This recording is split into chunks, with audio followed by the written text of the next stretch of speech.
Hello all, and thank you, Destiny, for your presentation. My name is Vivian Nguyen, and I'm a senior at Smith College, double majoring in Government and Middle East Studies, and I'm from Richmond, Kentucky. Before I begin, I just want to say, like Destiny, thank you to Eric, Evan, and the Five College Digital Humanities Fellowship for this opportunity. So, as someone who grew up visiting New York City's Chinatown multiple times a year, this neighborhood holds a great deal of significance to me. These communities, which were formed at the edges of downtowns and once known as ghettos, to me have always been a place of celebration and culture, which is why it has been really devastating to visit and to see so many out of business signs. And digging into this matter in my initial research, I found that increasing gentrification of and development,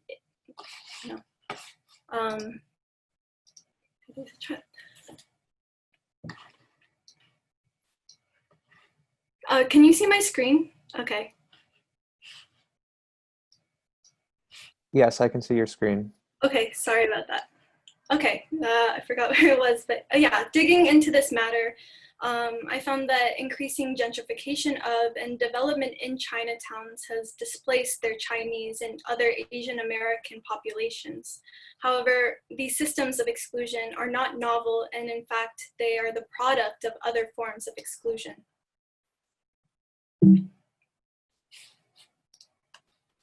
So my research project thus asked the following: how does exclusion serve as a lens through which to understand Asian American history? And tracing early Chinese American history, I found that the social and legal exclusion of Chinese laborers actually led to the creation of Chinatowns and the booming of the Chinese restaurant business. And even today, over a quarter of New York City's Chinatown economy, for instance, is related to food. However, as the restaurant business becomes more popular and thus more integral to the survival of the community, American social attitudes have shifted to vilify and ostracize Chinese and Chinese American cuisines, threatening the livelihood of an industry, yes, but more importantly, of people and their communities. So in answering my research question, I will first give some background on the early Chinese experience in America and how the social and legal exclusion of the Chinese laborers led to the creations of Chinatowns and the restaurant business. And then after that, I will focus on my project and how I've used articles, pictures, and other items to illustrate and visualize exclusion from the perspective of the Chinese restaurant business. So in the mid-19th century, thousands of Chinese left their homes to seek opportunities elsewhere, and the 1849 gold rush in California drew many of the first Chinese immigrants to the US. California became known as Gamsun, or Gold Mountain, and it is here that the first Chinese American communities are born. By 1851, approximately 25,000 Chinese immigrants are living in the US, and by 1880, the Chinese American community is over 150,000.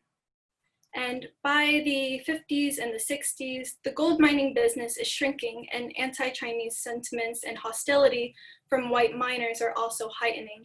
So many Chinese instead began to work on the first transcontinental railroad in harsh and dangerous conditions, being paid half of what their white counterparts are being paid and living in tents while white workers are housed in train cars.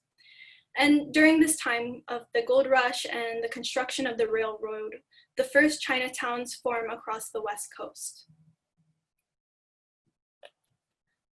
The 1870s is met with an eruption of anti-Chinese violence. White workers blamed Chinese laborers whom employers were paying considerably less, and organizations such as the Working Men's Party of California, for example, promoted this anti-Chinese racism with its leaders, blaming Chinese people for the country's economic woes and trying to justify the fear of white laborers who were worried about losing their jobs. And in the 1870s and 1880s, 153 anti-Chinese riots erupted throughout the American West, with beatings, murders, and even massacres. In 1882, we see this anti-Chinese sentiment set into law. For the first time in history, the US passes a law to forbid immigration solely on the basis of ethnicity. The Chinese population fell steeply from about 110,000 in 1890 to 60,000 in 1920. The industry, however, that was really key to the survival of Chinese American communities and that Chinese mutual aid funds invested a lot in was the restaurant business. So to go back in time, we see the first Chinese restaurant opens in 1849, and it initially serves mostly Chinese laborers, but eventually it became a source of inexpensive and delicious meals to others in the American working class. And the restaurant business continues to grow. The first significant uptick is around 1870s with the completion of the railroad, when many Chinese laborers are also undertaking pursuits in the laundry business, groceries, farms, and fisheries. And steadily in the early years of the Chinese Exclusion Act, these restaurants and other businesses are moving to the Midwest and the East Coast across the country. And during this time of the Chinese Exclusion Act, Chinese laborers, like you can tell from the name of the act, are unable to enter and work in the US. Only merchants, students, teachers, and diplomats are able to get special visas. But the merchant visa actually leads to another increase of entrepreneurship, especially when in 1915, a federal court case adds restaurants to the list of businesses that can use the merchant visa.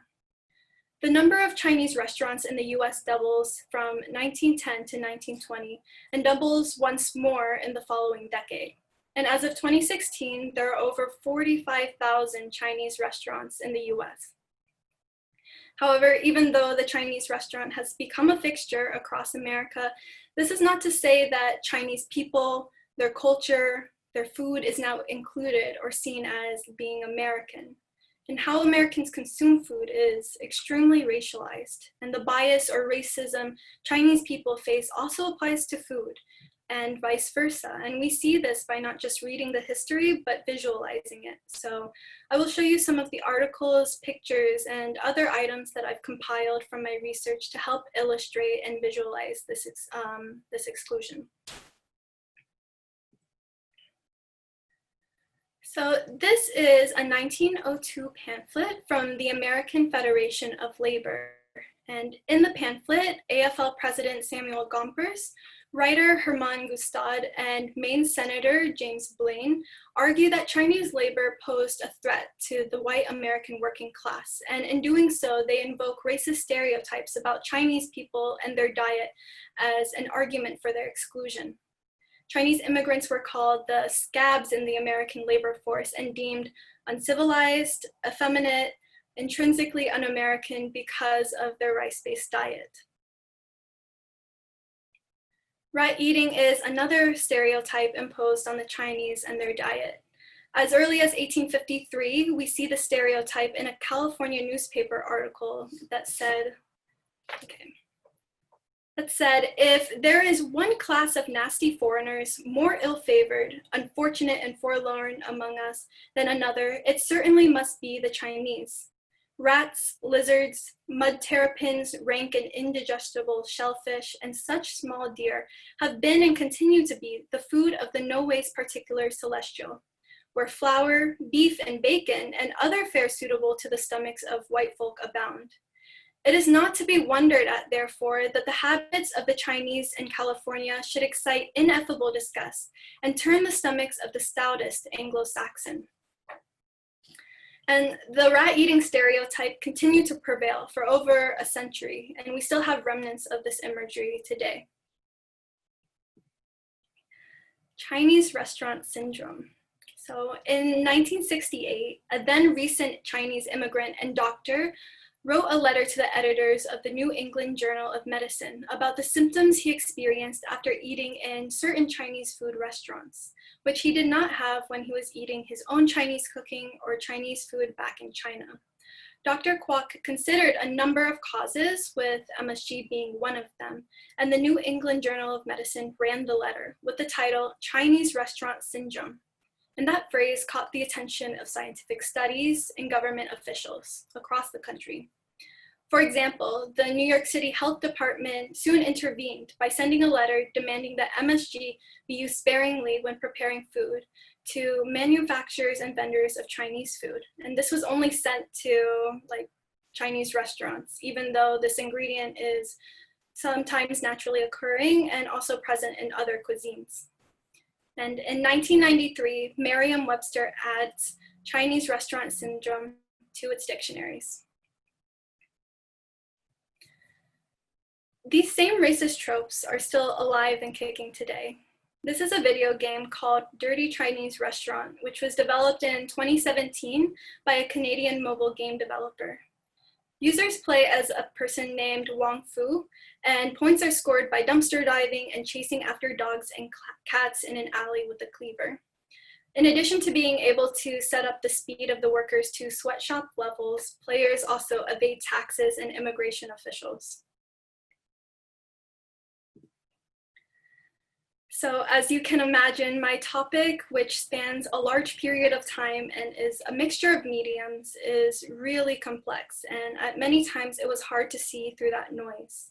However, that noise and that complexity was important. And I decided that I didn't want the output of my project to have a clear or linear story.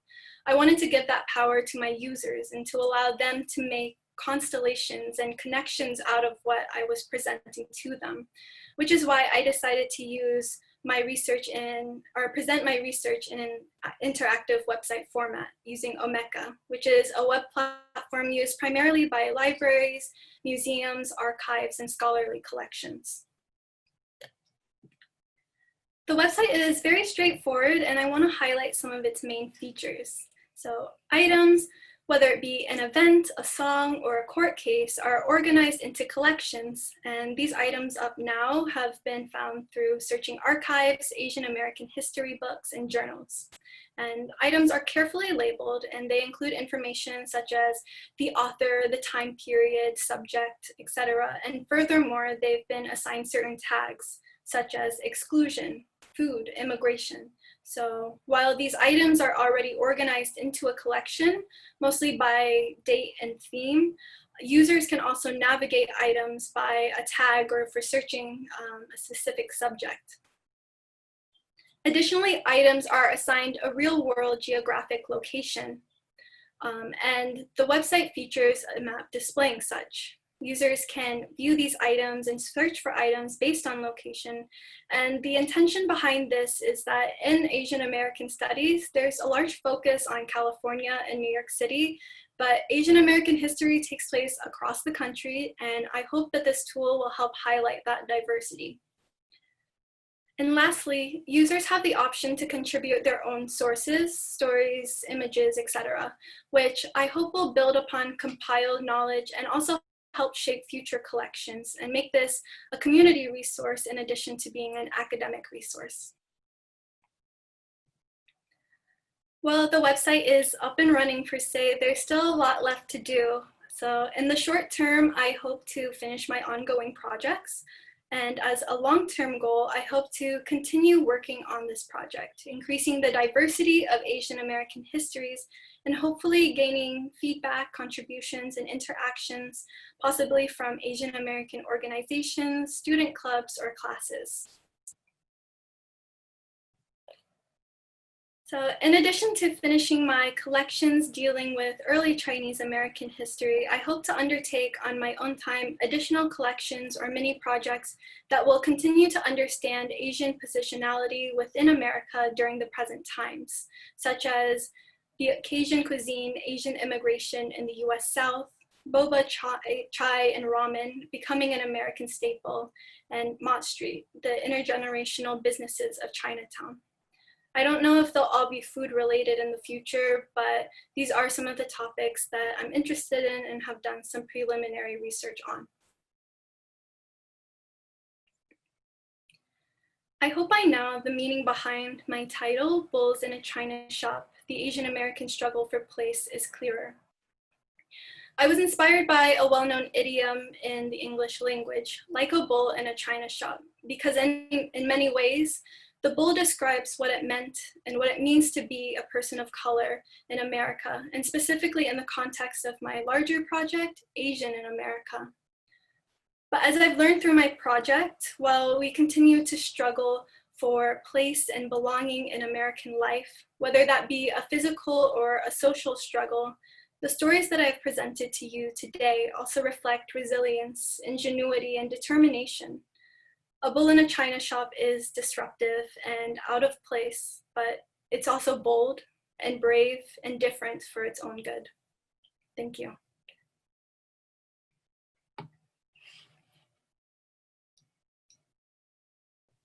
Wonderful job, Vivian. Thanks so much. Thank you.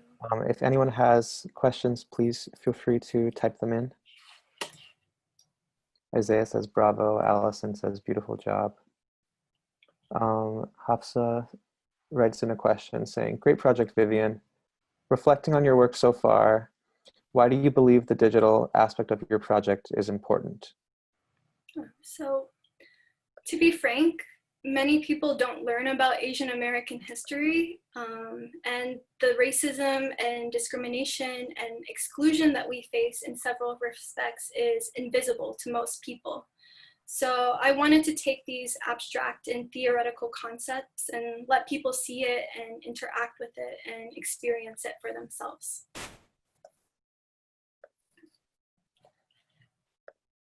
Thanks, Vivian. From Huron says, thank you, Vivian. What other digital technologies can you rely on to further your research? Yeah, I'm interested in using text analysis to look through some of the older documents. The quote that I read to you earlier from the California newspaper is that whole phrase was actually one sentence, so it would be nice to have something that would help through the reading process, because English has definitely evolved since those times. In addition, I would also like to use virtual reality, which was what I wanted to do in the past, but I wasn't able to go to New York City's Chinatown and see it for myself. But I think that's another way that people can interact with the kind of spaces that I'm talking about. One more comment before I look at more questions. I see that people are commenting both in the chats box and in the Q&A. Please direct them to the Q&A. Oh. Thank you all. Let's do,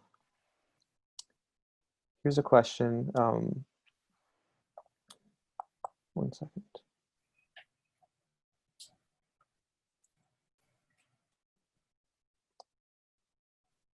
Kendrick asks, hi Vivian, great job. I have one question.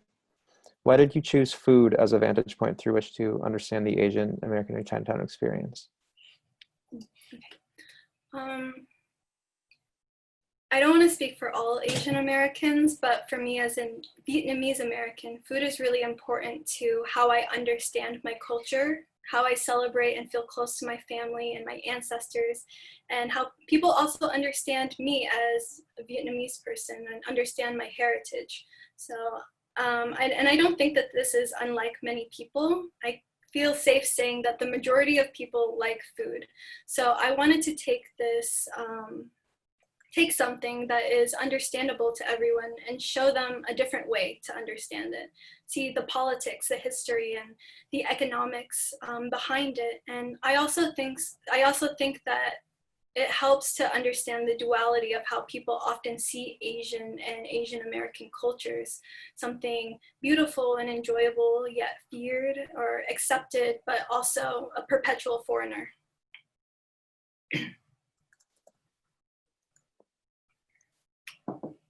Thank you, Vivian.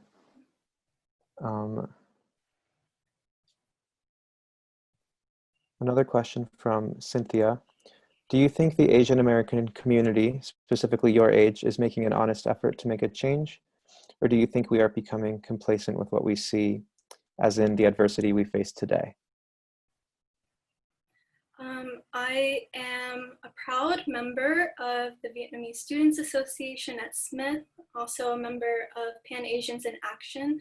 So I feel very empowered by the young people, young Asian Americans of our generation. And I'm also grateful for the other young, people of color and their activism. And together, I hope that we can create more alliances and do more great work together. Thank you, Vivian. I'm going to ask one more and then direct the rest to the open Q&A. A few people are asking about how this relates to recent events with the pandemic and the resurgence in anti-Asian racism that's occurring in regards to COVID-19. One of the questions is, how do you think this fits into your overall research plan? And another is, what do you think can be done to eliminate this discrimination? So, like I said earlier, a lot of people don't learn about Asian American history. I didn't learn about, any of these things until I came to college and I took an Asian American Studies class. So I'm hoping by helping to organize, these resources, take them out of archives and, journals and, the ivory tower of academia, and give it to the community and give it to other people, not just in the community, so that they can learn about our history, our struggle, that it will make more sense and it will contextualize what we are understanding and what we're seeing today.